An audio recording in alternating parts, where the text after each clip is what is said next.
Prezados amigos de viagem, vamos continuar nossa conversa sobre banco de massa muscular, intensidade, benefícios para a saúde.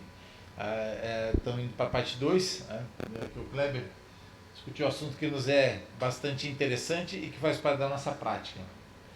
Então, agora nós vamos dar um segmento em algumas informações relacionadas à importância de desenvolver músculo que seja voltada para a saúde. Para as questões estéticas e desempenho, nós já sabemos, né?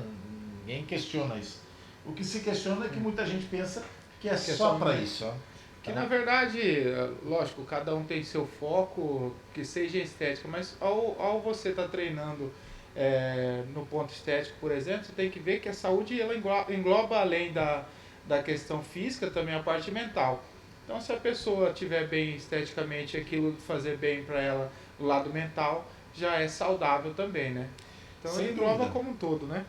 Sem dúvida alguma, né? A gente tem que considerar que nós somos um todo, né? Nós não somos apenas mente nem corpo, nós somos o conjunto deles. E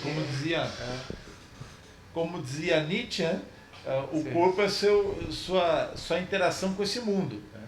Você precisa dele para estar aqui, para você existir.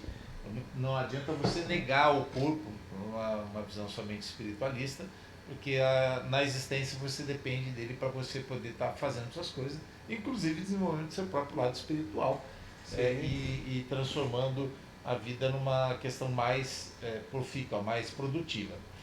Então, nós vamos retomar nossa conversa e salientando aqui nossos parceiros aí de trabalho, né? A Pop Mais Saúde e a Academia Jacarezinho, onde a gente desenvolve os treinos aqui na academia, a Pop Mais Saúde, com planos de saúde que estão voltados aí para uma série de projetos que a gente está desenvolvendo e que vão funcionar como complemento. A gente tem que pensar que quando você quer desenvolver o seu bem-estar de uma forma integral, né, e buscar rendimento também, pode ser até para o esporte, você precisa ter interações entre várias áreas, né? A medicina, a nutrição, a educação física, a fisioterapia, elas precisam estar trabalhando em conjunto para que você atinja seus resultados de forma otimizada. Exatamente. Pode Cortando, continuar. mas é a questão realmente porque a maioria, até mesmo nós aqui, temos pecado em questão de mostrar ali o todo. Às vezes a gente demonstra ali fazendo um treinamento de força, enfim. Mas a gente não mostra os bastidores, né? Que seria a questão da flexibilidade, dali do aquecimento, quando a gente faz. Então, tudo aquilo ali, até mesmo o andamento junto com a medicina, junto com a fisioterapia, que enquadra toda aquela recuperação que a gente treina, aquele treinamento que a gente faz, né? Não tem dúvida, né? Até porque quando você faz uma atividade, você sempre tem, vamos chamar assim, de efeitos colaterais. Já conversamos isso em outras oportunidades, que você não tem só ganho, você tem também uma espécie de investimento, né? Então quando você investe em alguma coisa, no primeiro momento você tem perda, né? Você deixa de ter uma certa condição para você usufruir e você vai esperar que ela te dê um retorno que compense aquele investimento feito, né? E no treinamento não é diferente, porque você tem microlesão na musculatura, você tem a compressão das vértebras, você tem uma tensão aumentada nas articulações, e todos esses processos precisam das compensações, que é o retorno do próprio treino, que vai deixá-los mais fortes, mas também de atividades que façam uma descompressão, por exemplo, das suas vértebras da coluna ou da sua própria articulação. Além do alongamento, você tem terapias como a fisioterapia utiliza, né? RPG, as reorganizações posturais, pilates, você tem a quiropraxia, massagens e uma série de recursos adicionais, incluindo o gelo, né, que é um anti-inflamatório natural. Não é só o mais barato, mas é o mais eficiente. Uma boa alimentação. Uma boa alimentação. Em prática, podemos citar um anti-inflamatório potente, o cúrcuma, né? Sim. Que é um excelente, eu utilizo. Ele é muito bom, ajuda na recuperação. E nada mais recuperador também como uma bela noite de sono, né? Com certeza. Se não dormir o suficiente, você não tem um processo de recuperação que só ocorre no sono profundo, né? Porque o processo de liberação, por exemplo, do máximo do seu pico de GH, ele só acontece quando você está dormindo na fase do sono profundo. E caso contrário, você não vai ter uma recuperação completa e, consequentemente, isso aí causa um acúmulo de desgaste, né? Um acúmulo de efeito que se sobrepõe ao próprio treinamento. E isso acho que ocorre o maior equívoco das pessoas de pré-julgar o treinamento de alta intensidade como algo de fator estressante prejudicial e não benéfico. Mas acontece o prejuízo quando não se tem esses outros sistemas de reparação, como sono, alimentação, recuperação, muitas das vezes a fisioterapia, como a gente citou aqui. Então tudo anda em acompanhamento ali, uma boa medicina ao lado, né? Tudo isso anda em bom acompanhamento para que você consiga render e ter uma longevidade maior nessa pílula da juventude que é a musculação, né? Exato. A atividade física, a musculação, nós estamos batendo bastante em cima dessa tecla, né? Não dizendo aqui, querendo dizer, olha, a musculação é melhor do que as outras, mas se eu tiver que escolher uma de base, a musculação com certeza entra no topo da lista por uma série de motivos, né? Eu tenho mais controle das ações que eu faço dentro de uma sala de musculação, eu consigo ter uma progressão de acordo com o nível do meu aluno de uma maneira segura, e eu consigo também fazer com que ela me dê base para outras atividades, vamos chamar assim, entre aspas, mais agressivas, né? E caso eu não faça isso, a minha condição articular, minha condição de saúde, enfim, músculo esquelética, fica mais exposta, né? Então na musculação eu consigo trabalhar dessa maneira a adquirir essa segurança maior. Então por isso a ideia dela estar na base da maioria das atividades. Ainda assim, já falando sobre a base, levando ao lado da rotineira mesmo, vamos dizer o idoso. O idoso ele não precisa ter uma resistência para andar daqui na China, como você tem passado, mas ele precisa de força para a atividade rotineira dele. Já tem acontecimentos de muitos serem atropelados por falta de força muscular nos membros inferiores. Não tinha força, o carro veio e não teve aquele arranque necessário e aconteceu o acidente. Que poderia ser evitado se ele tivesse um treinamento de musculação bem efetivo, né?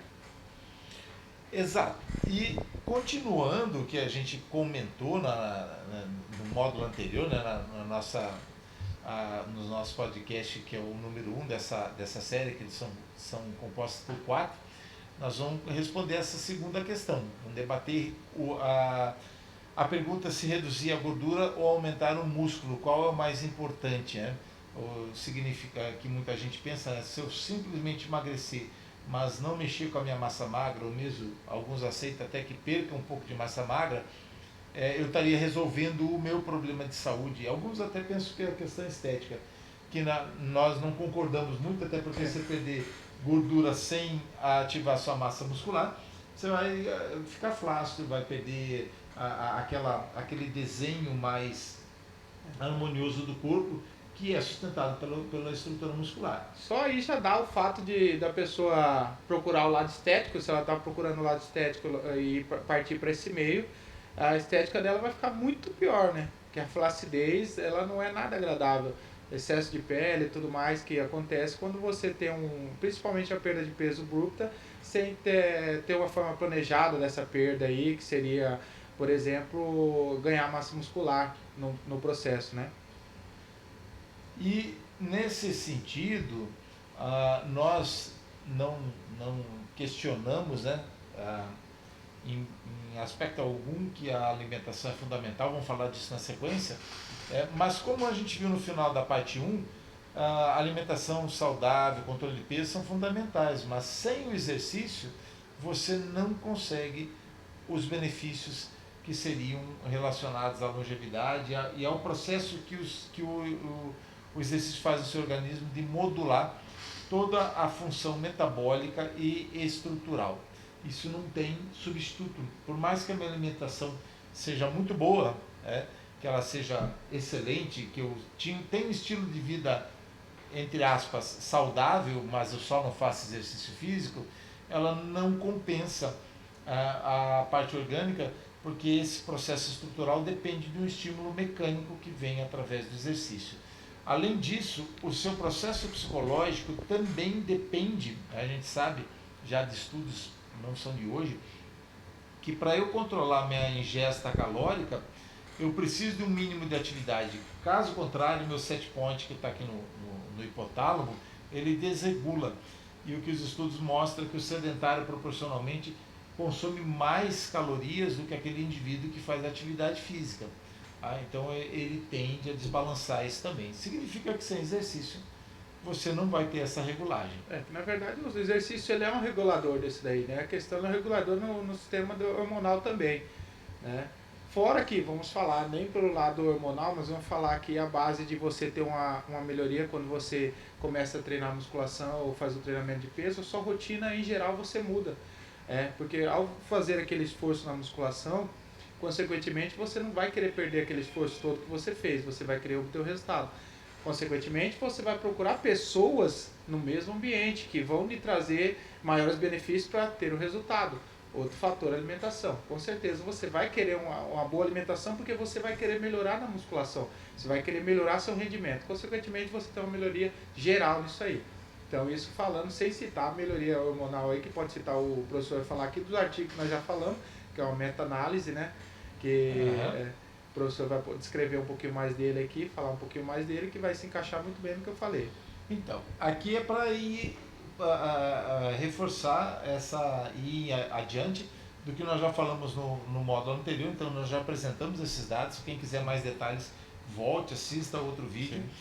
Lá vai estar informando quais esses percentuais de chance de morte que o indivíduo que não treina com sobrepeso ou com obesidade ou com peso normal ele tem comparado ao indivíduo que treina.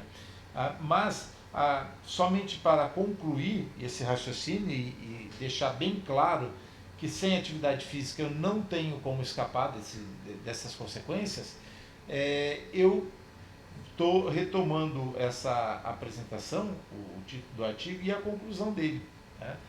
Que basicamente a atividade física deveria ser o primeiro enfoque, e isso ele orienta até os gestores públicos, clínicos, pesquisadores, oficiais de saúde pública, assim por diante, porque seria muito mais fácil eu tentar fazer com que todo mundo fizesse um mínimo de atividade física do que pensar uma coisa que não é realista, que a população como um todo vai reduzir peso, né? Isso não vai acontecer, pelo menos não agora, não no futuro próximo. E se eu pelo menos mantivesse essas pessoas ativas, né, que elas estivessem fazendo exercício físico de forma regular, nós teríamos a condição de que o risco de mortalidade fosse reduzido mesmo ela se mantendo acima do peso.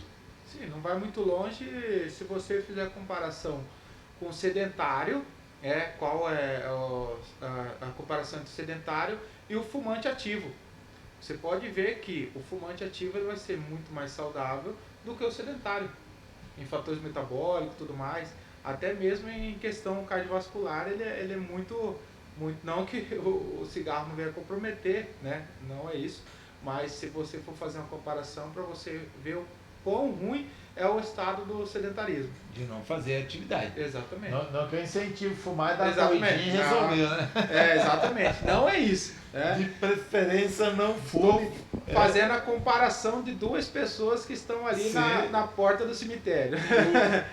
Até porque fumar é uma coisa péssima para você e para o ambiente, porque o fumante, onde ele está, o ambiente fica poluído. Com certeza. Isso está tão confirmado que tem trabalhos antigos que eles viram que nem as tubulações de avião eles conseguiram limpar do cigarro.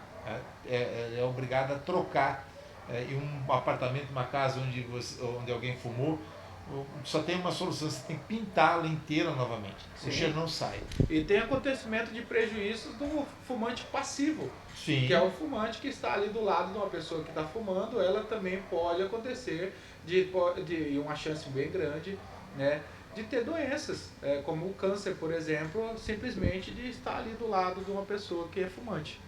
Não, não, com certeza. É. E nesse processo, a gente volta àquela questão que nós já falamos, que exercício é remédio. Né? Então, essa afirmação de exercise medicine, tá ali a maçãzinha, os pezinhos, a fita métrica, a água, que simboliza nada mais, nada menos do que um estilo de vida saudável. E dentro do estilo de vida saudável tem que estar a atividade física, não tem como você escapar disso. Né? Mas não vamos deixar de falar que o excesso de gordura corporal é prejudicial. Não estamos dizendo aqui, olha, se você é obeso, só faça atividade física, dá uma caminhadinha e está tudo resolvido. Não é essa a mensagem. Continua sendo prejudicial você ter muita gordura no corpo.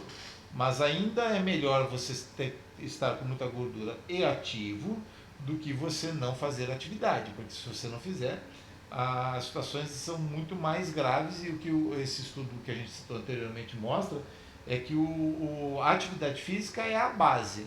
Sem ela, você nem a redução do peso corporal você vai conseguir de forma eficiente. Né?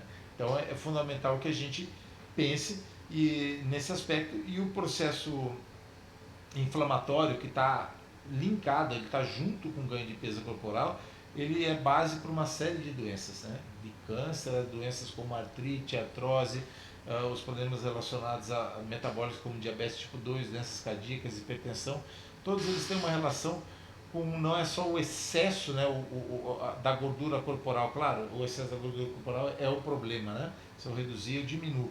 Mas esse excesso da gordura corporal, ele gera um processo inflamatório que ele é sistêmico. E por isso que eu tenho minhas artérias inflamadas, isso aumenta a pressão arterial, isso aumenta a chance de arteriosclerose, o diabetes tipo 2, sensibilidade à insulina vai diminuindo. Então todo esse processo é comprometido numa condição dessa natureza. E como a gente viu aqui, para reforçar durante o meu doutorado, os dados de mulheres obesas, nesse estudo que a gente publicou aqui com alguns marcadores, que é a parte desse trabalho que eu vou mostrar, são alguns marcadores do sistema imunológico. Quando a gente pegava lá glóbulos brancos, linfócitos, vitamina C, todos eles tinham associação com a gordura corporal, mas não em todos os parâmetros. Né? Tem alguns parâmetros aqui que não dão correlação, os outros, alguns aí como IMC sim, alguns marcadores, em outros não. Então era uma associação, mas não tão categórica, não tão forte assim. Né? Mas quando a gente relativizava, ou seja, transformava isso em proporcionalidade do peso corporal total dessas mulheres, que agora eu preenchi no quadrinho azul, né? Deixa eu só tirar aqui da frente a nossa imagem que está tampando, para ficar mais fácil para visualizar. Né? Que eu preenchi aí nos quadrinhos azuis. Quando a gente relativiza todos os marcadores de imunidade que a gente teve, né, nesse estudo, né, o glóbulos brancos, vitamina C, vitamina A e o beta-caroteno, eles eram significativamente piores, ou seja, tinha uma correlação negativa. Quanto mais gordura, menos dessas substâncias essas mulheres tinham. Significa que elas estavam mais expostas a um processo inflamatório e uma imunologia menos eficiente do que uma pessoa com peso normal. Tá? Então a gordura corporal tem uma consequência sim, e quanto maior essa gordura corporal, pior o processo prognóstico relacionado a essa condição. E aí, como significado, simplificando desse estudo, né, elas tinham excesso de caloria, óbvio, eram obesas, mas tinham déficit de nutrientes e de protetores, né, do seu organismo. Então elas não bastava ter calorias a mais, mas elas estavam, o jargãozinho que a gente fala, é uma ilha, né, cercada de energia em volta, que seria a gordura, mas a essência ali da ilha ela é carente de nutrientes. Né? Ela está em déficit nutricional. Ou seja, ela está obesa e desnutrida ao mesmo tempo. Né? Exato. Excesso de caloria e excesso de calorias vazias.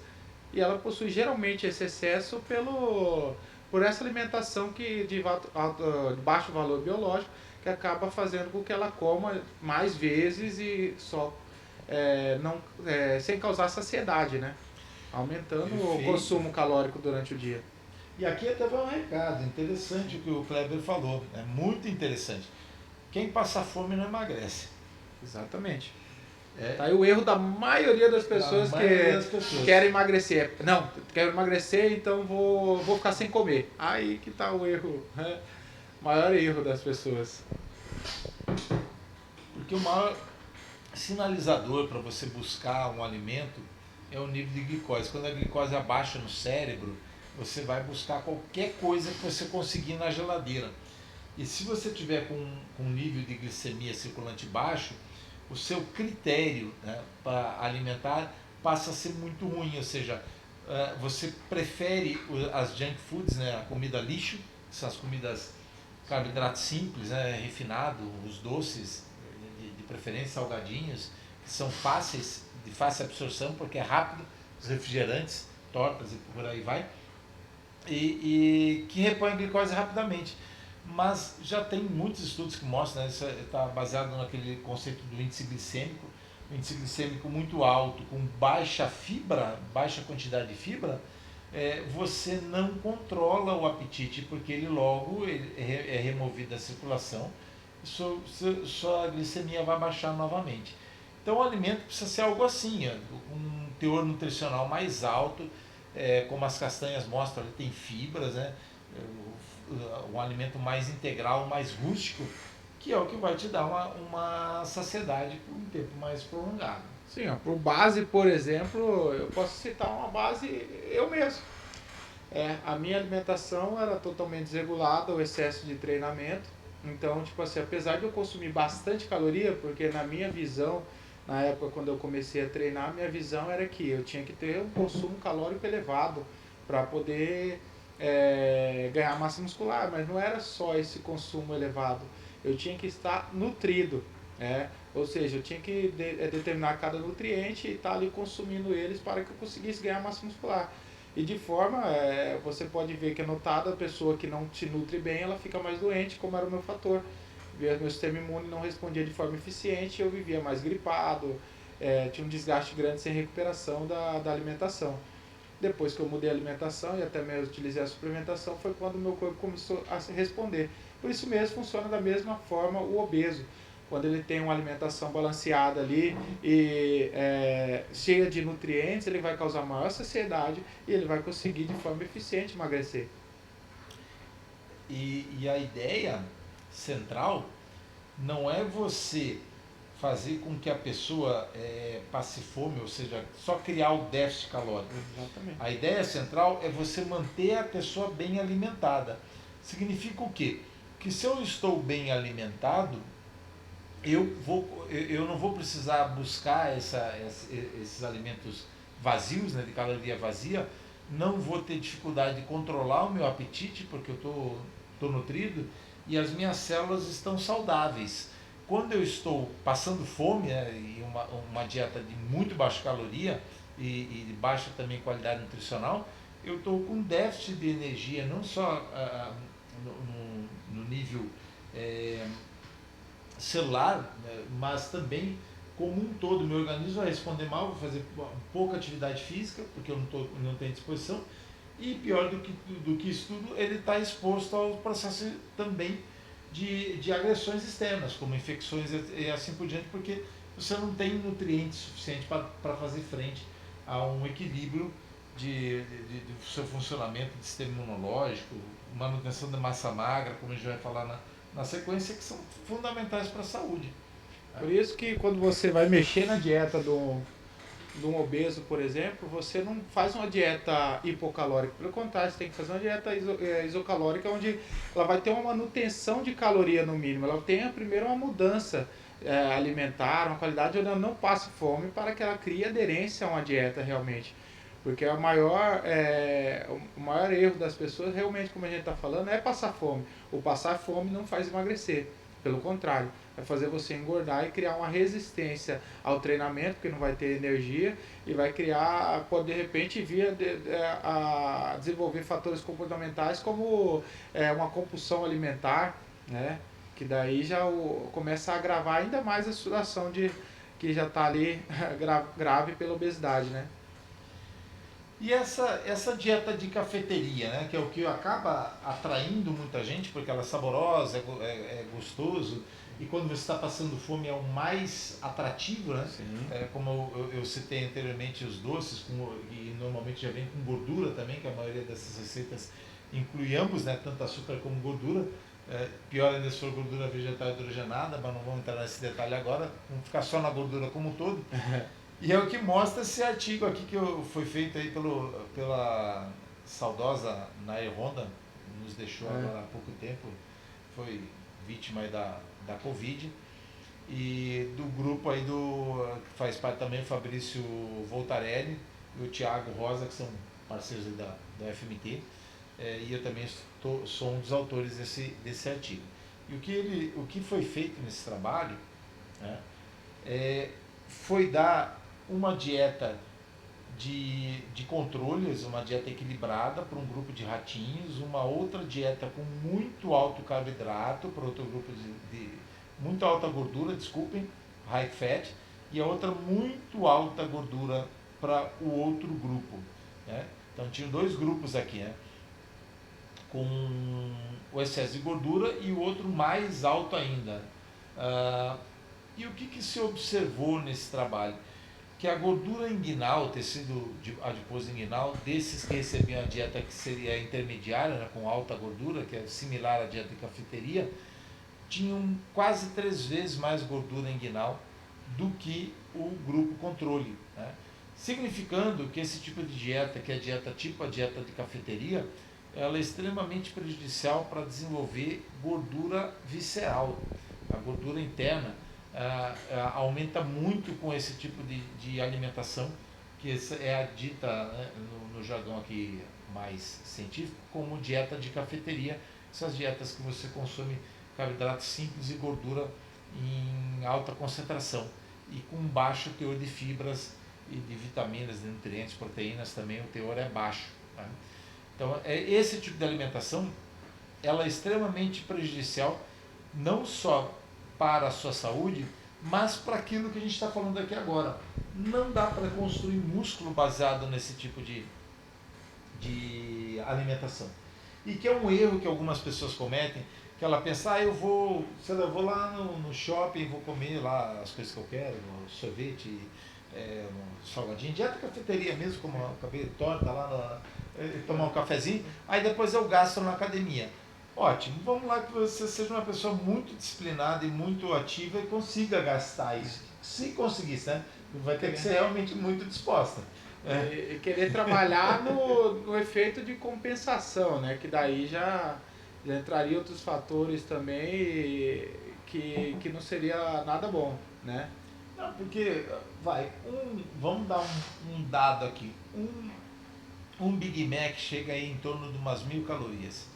Se você fizer uma aula de spinning e você realmente for uma pessoa realmente ativa, que pedale como uma pessoa que é quase um atleta, você vai gastar em torno aí de 600 a 800 calorias numa hora de spinning. Mas não é pedalzinho devagar, né? É quase como que o atleta pedala. E você não conseguiu dar conta do Big Mac. Tá? Tem muitas crianças que isso é só o início, né? Sim. É o Big Mac, depois vem o milkshake, depois vem a batata frita, depois vai no cinema, aí vem a pipoca, vem um tubo de refrigerante. Jamais vem junto. Vamos dizer que o Big Mac, ele tem tem o excesso de caloria, mas se você for ver ele dá o tamanho de uma bolacha, né? Pequenininho assim. Uma pessoa come 2 daquele ali fácil, né? Aí vamos dizer que ela vai consumir 2 daquele ali, você pega umas crianças mesmo, e daí, como o professor disse, você vai tentar entrar num estado de compensação, numa atividade que você não vai conseguir, porque você não tem condicionamento suficiente para queimar aquela caloria que você acabou ingerindo.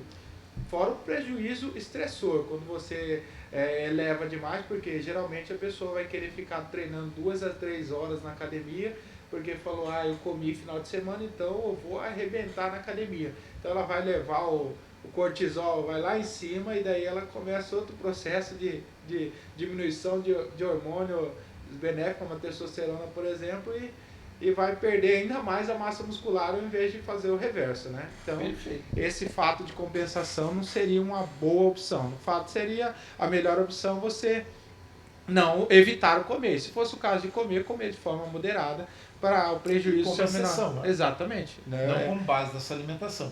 Até porque, como você comentou, Kleber, isso não é o suficiente para construir massa muscular, que é o tema do que a gente está discutindo aqui agora. E massa muscular é base para a saúde, não é só para estética. Se você não tiver desenvolvimento de massa muscular, você não vai ter saúde. Ponto final. Simples assim. Então tem que, para ser saudável, tem que ser fisiculturista? Não, calma. Vamos com calma. Fisiculturista é um extremo, da mesma maneira que eu não preciso correr 100 metros abaixo de 10 segundos para eu ser mais saudável, eu também não preciso virar um fisiculturista, mas desenvolver a massa muscular dentro de um indivíduo normal, dentro de um padrão de referência de normalidade, é benéfico para a saúde, e a gente vai mostrar alguns dados em relação a isso. Então não resta dúvida. E a resposta, simplificando, é o ponto de equilíbrio, um estilo de vida saudável. Você tem que ter o exercício, tem que buscar os alimentos mais saudáveis e se manter em equilíbrio, de vez em quando, uma transgressão ou outra, não é problema, porque isso deveria ser exceção. O grande problema é quando a exceção vira regra e que você está buscando junk foods, por isso que ele tem esse nome, porque é alimento lixo, porque ele é altamente calórico, mas baixa densidade nutricional. Então, obviamente, não tem milagre, você não vai conseguir resultados de qualidade. E a pessoa fala, não, eu mantenho um estilo equilibrado durante a semana inteira, eu me alimento bem e eu só como isso final de semana. Mas vamos equilibrar e vamos dizer que o final de semana já começa na sexta-feira. São 3 dias, né? Agora você pensa 3 dias você comendo isso tudo. E fora, sem contar que geralmente no final de semana a pessoa não treina. Então ela tem outro fator estressante. Não treina, não dorme direito e se alimenta mal. Daí ela vai achar que é só final de semana que ela está fazendo aqui, tá tudo bem, porque final de semana ela mantém a rotina. Para começar, nem rotina ela tem. Então isso não já tem quebra, como. Né? Então o fator exceção, como o professor já citou, tem que ser exceção mesmo. A gente tem que levar a regra quando a gente tem uma rotina alimentar, nessa rotina não se enquadra a regra, a exceção. E agora, para animar um pouquinho mais o pessoal, né? Não ficar assim tão achando, então eu vou ter que virar um monge, eu vou ter que virar um atleta. Não é disso que a gente está falando. Embora possa ser também, para quem quiser algo mais, a disciplina vai sendo um pouco mais exigente. Mas vamos pensar nas pessoas comuns. Esse artigo aqui responde muito bem a essa questão do que eu preciso fazer para viver mais, viver bem, ficar mais bonito, mais interessante, né? Não é uma coisa muito complicada. Esse trabalho ele foi feito com nada mais, nada menos do que 22.244 homens e mulheres, né? Entre 93 e 97, ou seja, durante 4 anos esse pessoal foi seguido. Né? E o que eles estabeleceram como referência para esse estudo? Vamos só tirar a gente aqui do meio, né? Para poder enxergar, senão não dá. Que apenas mudança de 4 hábitos, né? Que seria não fumar, né? Comer 4 ou 5 porções de frutas ou verduras ao dia, tá? Ou seja, mais de 50 milimol de vitamina C no sangue, isso facilmente se atinge com esse quantitativo. Beber moderadamente, quem bebe moderadamente é fator de proteção, você não precisa ficar sem beber, mas se beber pesado é fator de risco. E atividade física de forma regular. O que acontecia com essas pessoas que contavam os 4 pontos? Esse gráfico demonstra muito claramente. Eles tinham 14 anos a menos de idade biológica do que as pessoas que zeravam, ou seja, fuma, não come verdura, bebe pesado e não faz atividade física. Tinha 14 anos a mais de envelhecimento comparado a esses indivíduos que somavam os 4 pontos. É muita diferença, né? Você ganhar 14 anos seguindo somente essas 4 regrinhas, que não é nada demais. Exercício físico regular, comer 5% vegetal, não fumar e beber moderadamente. Nem precisa cortar álcool, não é uma coisa de privação, não posso beber, não posso fumar, não pode fazer nada. O problema é daquele 8 ou 80, né? A pessoa ou ela faz sendo um atleta ou ela não faz nada. Tá aí o problema, né? Não é bem assim que funciona. E não precisa, né? Em hipótese alguma não precisa ser assim, porque, de novo, você quer ser um atleta é uma outra questão. Falar, mas não pode, não deve, é ruim.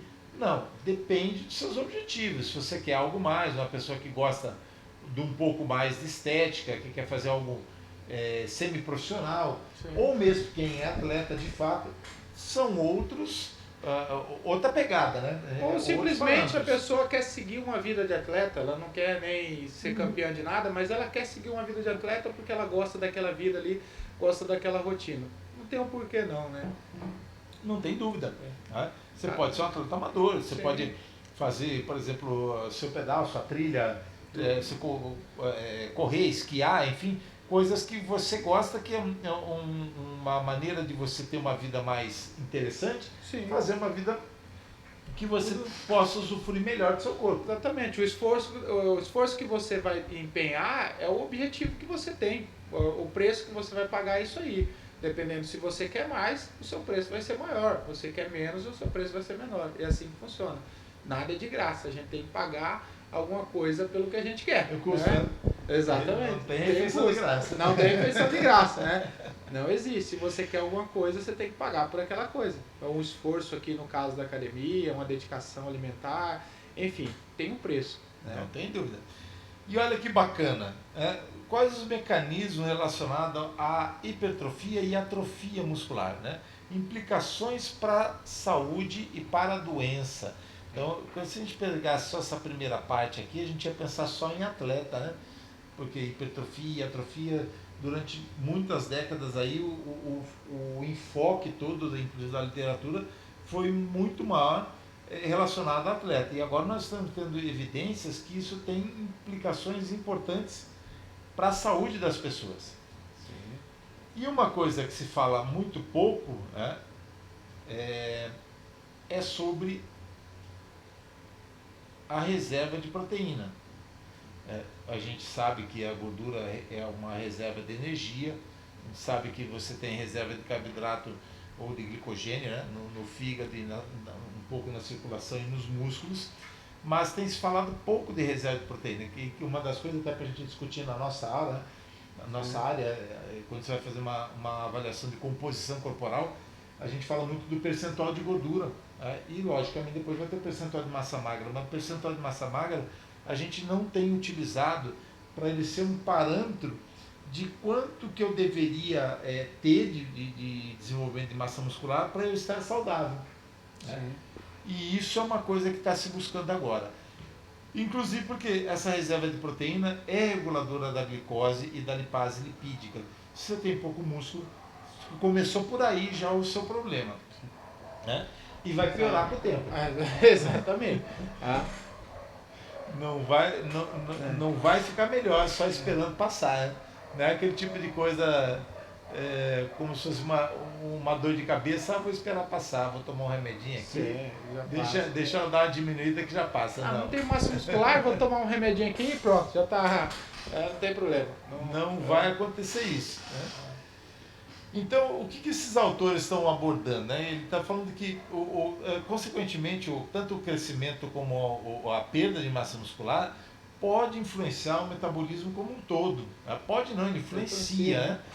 Influencia a sua locomoção, influencia o quanto que você come e também o processo respiratório. Então, vou dar alguns exemplos aqui para vocês. Né? Em primeiro lugar, a parte metabólica. Até o que a gente falou até agora não precisa nem reforçar, a gente sabe. Já está provado pelos artigos que nós mostramos que seu metabolismo vai ficar comprometido se você tiver déficit de massa muscular. Se você perder massa muscular, o processo metabólico diminui, ele fica menos ativo. Né? A locomoção, para quem é jovem, ninguém se preocupa com isso, né? Sim. Mas conforme você vai envelhecendo, está mais do que provado, um dos fatores mais importantes para o processo de envelhecimento é a independência. As pessoas vão ficando fracas a ponto de não conseguirem andar. O Kleber citou aqui, não conseguir correr para atravessar uma rua e se salvar de um carro que vem em mais velocidade e assim por diante. Né? Sobre a comida e a respiração, isso não é uma coisa tão senso comum. Né? E eu vou explicar por quê. A comida, você só vai conseguir regularizar o quanto que você precisa ingerir quando você tiver um desenvolvimento muscular saudável. Significa que o seu hipotálamo vai desencadear processos de busca de craving, aquela desespero por alimento, por açúcar, etc. e tal, muito maior que se você for uma pessoa menos ativa. Ao contrário, ele vai fazer com que você busque um alimento de densidade nutricional mais alta, né? Uma maior qualidade, um teor de proteína mais elevado, porque o seu organismo está precisando daquilo, vitaminas do complexo B e por aí vai. Então ele é muito mais complexo do que isso. Né?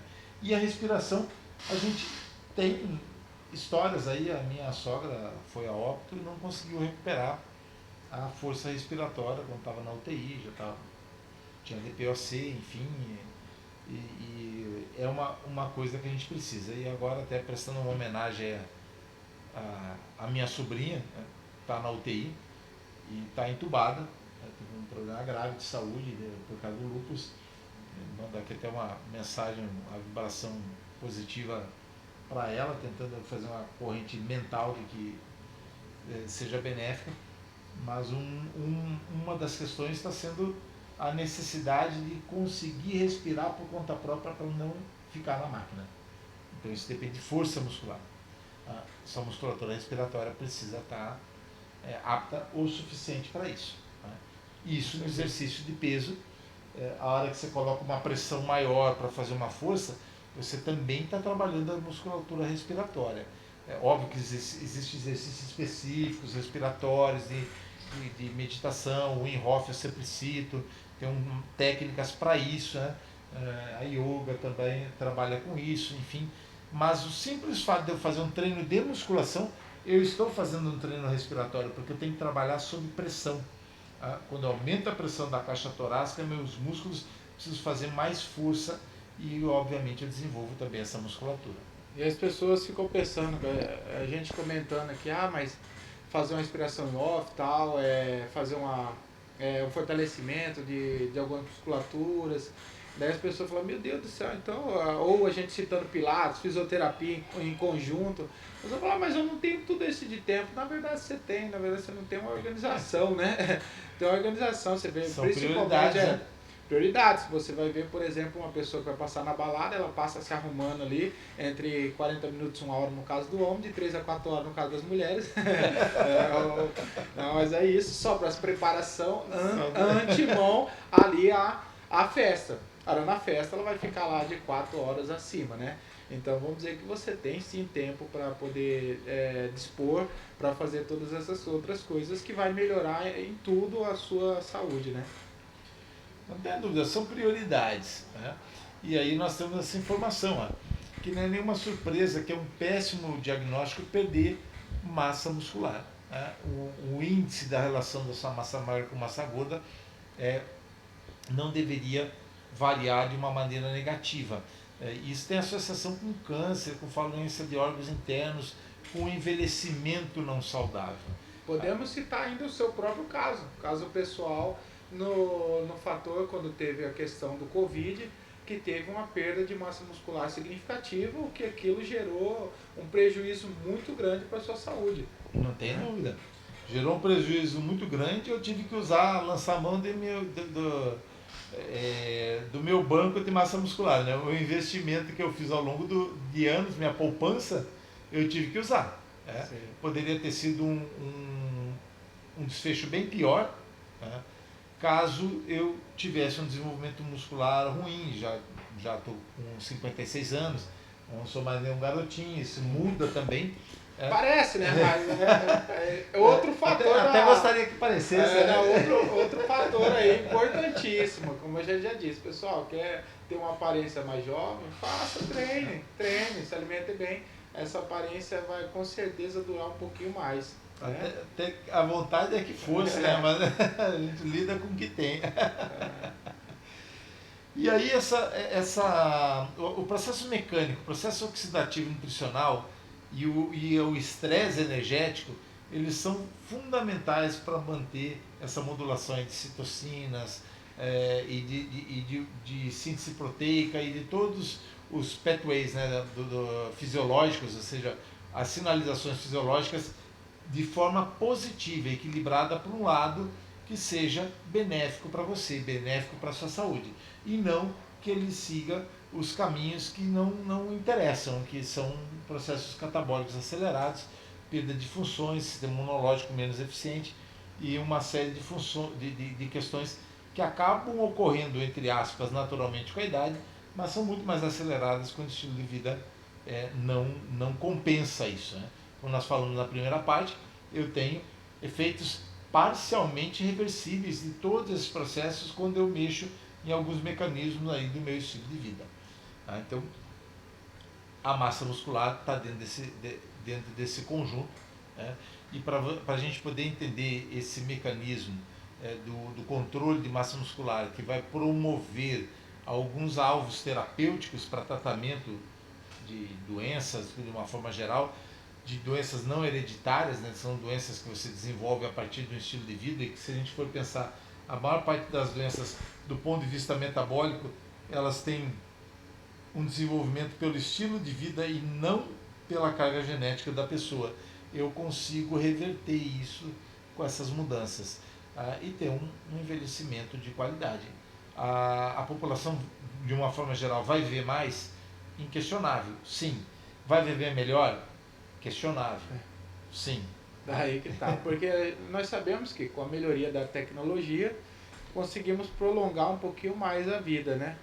Mas a diferença entre você viver e sobreviver é o seu estilo de vida que vai indicar como que você vai chegar lá no final. Sobrevivendo, muitas das vezes aí em cama, ou excesso de remédio, ou sem dormir à noite por excesso de dor, inflamações, ou você quer aí sair um idoso aí fazendo, treinando, independente, por exemplo, de ter desenvolvido um desgaste articular no decorrer da vida, mas ainda assim a massa muscular vai ser um protetor e evitar e diminuir a questão de dor de você sentir nesses casos quando você não tem esse volume de massa muscular. Exato. E aí, nesse artigo que a gente está apresentando para vocês, ele mostra um esqueminha que eu não vou entrar em detalhes, mas vou simplificar duas coisas aqui muito importantes para deixar bem claro o que a gente está falando, com fundamentação fisiológica e bioquímica. Não é só uma questão de experiência ou questão de crença do que porque a gente defende a musculação ou qualquer outra coisa. Exatamente. Antes de antes de entrar nesse assunto, a questão aqui, como está eu, o professor Carlos aqui, comentando, descrevendo e tentando contribuir com vocês aí sobre a questão da melhoria, impondo aí a melhoria, porque é essencial que você faça musculação, mas todos aí nós estamos citando artigos muito bem feitos, né? Mas a gente tem um embasamento ali na questão de livros, texto-livro, tá? Então, quando a gente lê um artigo aqui e descreve esse artigo ou fala sobre ele, a gente tem um embasamento suficiente para poder descrever ele com melhor qualidade para vocês. Então, pode ser que vocês de repente não entendam o artigo, mas aqui a gente tenta embasar para vocês e mostrar realmente que tem de alguma forma provada o que a gente fala. Não estamos falando aqui, não que nossa experiência, que é um fator importantíssimo, a questão da experiência, que vem aqui ao caso, como eu posso citar aí, retornando um pouquinho o vídeo aí, como o caso da minha aluna. Minha aluna é uma pessoa idosa que não tinha massa muscular nenhuma, não conseguia agachar, não conseguia fazer nada, literalmente não conseguia mesmo. No prazo aí de 2, 3 meses de treinamento, ela começou a fazer o treinamento resistido, aconteceu dela levar um tombo da cama dela e ela não se machucou gravemente devido à massa muscular que foi o protetivo dela. Fora que hoje em dia ela consegue agachar, consegue pegar coisas embaixo, ou seja, a rotina dela mudou, que deixou ela mais alegre, consequentemente a vida dela melhorou. Agora ela vive melhor e não sobrevive apenas. Então a gente tem todo um embasamento aqui, a gente tenta demonstrar para vocês através desse artigo de que o que a gente fala não está embasado apenas na experiência e tem algo por trás muito mais importante. E acrescentando que a experiência não tem nada que a substitua. Sim, Né? com certeza. Mas você não pode só basear no achismo, né? Porque eu tive experiência e tal. Será que acontece com todo mundo? É aí que entra as pesquisas. É óbvio que a pesquisa não é absoluta, ela não pode dizer que isso aqui é para que uma pesquisa responde todas as questões. Por isso que a gente busca várias questões na literatura e vê em que direção que isso aponta. E em relação ao que a gente está falando, é inequívoco, né? E isso aqui já está muito bem estabelecido, está nos livros textos, está nesse artigo, mas a gente já sabe há mais tempo, que para você ter uma sinalização aqui embaixo da síntese de proteína, que está aqui, lá embaixo nessa cascata da cascata de insulina, começa lá com o IGF-1 e a insulina lá na parede da célula, dá para observar, eu preciso de uma série de fatores. Inclusive, se vocês olharem aí do lado esquerdo da tela, estão lá os aminoácidos. Né? Um dos principais que sinaliza ali o mTOR, que é essa bolinha vermelha no meio, é a ser ativado, e ele é um divisor de águas que pode ir tanto para um lado de catabolismo ou um lado de síntese. Um dos principais aminoácidos é a leucina, que é um dos BCAAs, né? Leucina, isoleucina e valina, que compõem os 3 BCAAs. Mas não é a única. Né? Se eu não tiver aminoácido aí de qualidade e em quantidade suficiente, eu não tenho uma construção muscular adequada. Mas eu também preciso lá em cima da energia. Por isso que a liberação de insulina é importante. No carboidrato, não é que carboidrato é veneno, não posso comer, eu devo comer, mas carboidrato de qualidade. Carboidrato complexo, carboidrato que me ofereça outros nutrientes além de somente calorias vazias. Tá? Então, quando eu observo esse mecanismo, eu começo a entender que esse conjunto depende fundamentalmente de questões nutricionais, mas depende também de questões mecânicas que nós não vamos apresentar hoje, falamos isso na conversa anterior, que é o processo mecânico, que para isso que acontecer, se não houver o estímulo mecânico, não há sinalização para aumento de síntese proteica. Né? Então é importante esse mecanismo conjunto de ações, né? Que não é uma ação isolada. Muitas vezes a pessoa quer resolver o problema só suplementando, ou quer resolver o problema às vezes até usando alguma droga ilícita, né? Um anabolizante, porque acha que o caminho vai ter um atalho. Não é tão simples assim. Eu dependo desse conjunto de ações, que é exercício, nutrição, descanso, o lado psicológico, né, para ter continuidade, para ter um propósito naquilo que eu estou fazendo. E se eu não pensar no todo, às vezes um mecanismo isolado não vai resolver o problema. Né? Muitas vezes é como a gente costuma brincar. Né? São perguntas simples e respostas complexas. Né? A pergunta pode ser simples: como que eu aumento de massa muscular? Bom, tem um monte de coisa aí envolvida. Muita coisa. Se for falar aqui, nós poderemos falar mais para frente aí sobre a sinalização e hipertrofia, né? Que daí enquadra vários fatores importantes, não só o pessoal fala muito aí da ativação, ativou o músculo, está tendo hipertrofia. Não é só isso, né? Mas isso é assunto e bem longo para outras horas, né? Vamos Sim. continuar agora. E esse artigo ele trata exatamente disso, né? Que é o treino de resistência, resistido, desculpem, que é a musculação, e o efeito desse treino de força na saúde. Né? Qual o benefício disso para os indivíduos que desenvolvem esse tipo de treinamento? Né? Deixa eu esconder a gente aqui um pouquinho mais, senão não vai aparecer o que está colocado aí embaixo. Né? Então, nós sabemos que ao longo das décadas você vai perdendo, principalmente dos 30 anos para frente, é descida, né? Não tem mais subida. Isso é o processo fisiológico de envelhecimento. Então, de 3 a 8% você perde por década aí de massa muscular. 3 a 8%, por que 3 a 8% esse range tão grande? Porque depende do estilo de vida da pessoa. Agora, por óbvio, esse primeiro fator é parcialmente reversível. Se eu pegar uma pessoa de 40, de 50 anos que não treina, ela consegue a massa muscular? Consegue. E eu consigo fazer com que essa perda aqui seja muito menos acentuada. Tem trabalhos que mostram que um indivíduo de 80 anos que é levantador de peso, ele tem a força de um jovem de 20 anos de idade que não treina. Sim. Significa o quê? Que ele vai ter alguma dependência? Ele tem força de um jovem para mais até. Muitos desses idosos são até mais fortes que alguns jovens aí descondicionados, né? Então, isso é parcialmente reversível. Também tem redução da taxa metabólica de repouso e aumento de gordura corporal, o que também é parcialmente reversível. Eu consigo controlar essa gordura corporal e acelerar a minha taxa metabólica com um treino resistido. Eles fizeram um trabalho de 10 semanas apenas e esses indivíduos ganharam 1,4 kg de massa magra, ganharam 7% na taxa metabólica de repouso e perderam 1,8 kg de gordura. Então, mostra com 10 semanas de treinamento, que não foi um treinamento de atleta, não é um treinamento como esse que a gente mostra aqui, eu e o Kleber fazendo, não é um treinamento mais dessa intensidade, é um treinamento para pessoas normais, pessoas que vêm para a academia para fazer um condicionamento físico, e não que seja de uma exigência que a maioria não consiga fazer. Também você tem melhora não só da performance, que é o óbvio, né, mas também da autoestima, e você consegue prevenir diabetes tipo 2, consegue melhorar a sensibilidade à insulina, todas as doenças metabólicas, né, você beneficia com esse tipo de treinamento. Nesse caso específico estamos falando de treinamento resistido.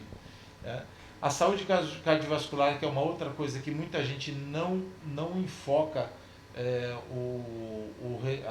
o resultado do treinamento resistido nesse processo, mas está comprovado que ela melhora. E também você promove o desenvolvimento ósseo. Esse sim é muito mais eficiente você conseguir esses resultados em treinamento resistido do que em qualquer outro tipo de treinamento. E ainda você consegue diminuir dores articulares, lombalgias e assim por diante. Então tem uma série de benefícios já bem estabelecidos nos treinamentos que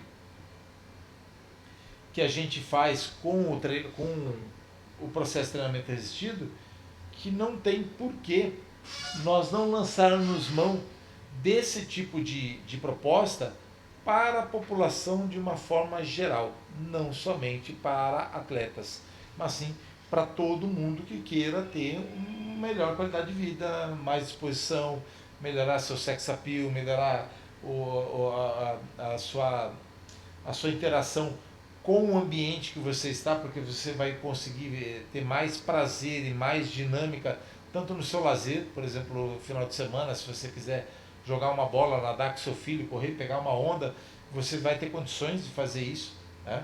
Então, tem uma série de questões indiretas nesse ganho, que não é só o fisiológico e metabólico, mas é no tipo de vida que você vai poder levar. Então, treinamento resistido é um item para ser colocado no cardápio de todo mundo. Com certeza. E para a gente concluir essa nossa conversa, a ideia central desse módulo foi mostrar que exercício resistido é voltado em primeiro lugar para a saúde. Falar, mas o pessoal que vem para a academia, muitas vezes você não enxerga isso, né? Talvez porque não foi orientado, educado adequadamente, e também porque não é incompatível. Eu posso vir por objetivos estéticos, mas a orientação de quem está na academia deveria ser fundamentalmente para a saúde em primeiro lugar, né? E, obviamente, que para aqueles que desejam uma condição mais ambiciosa de desenvolvimento, tem espaço para eles também. Não tem nenhuma incompatibilidade. A gente concilia essas questões.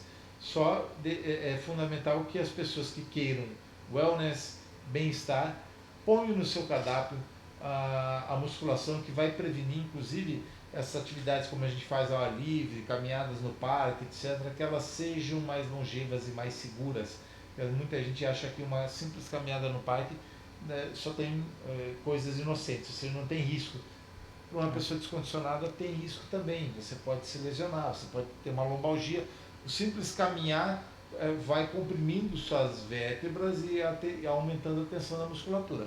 Então esse conjunto de ações vai ser beneficiado caso você inclua no seu cardápio atividade física resistida. A Não, musculação. não somente isso, como a gente, em geral, nós, anatomicamente, nós não somos perfeitos, né? Então já tem ali a nossa discrepância.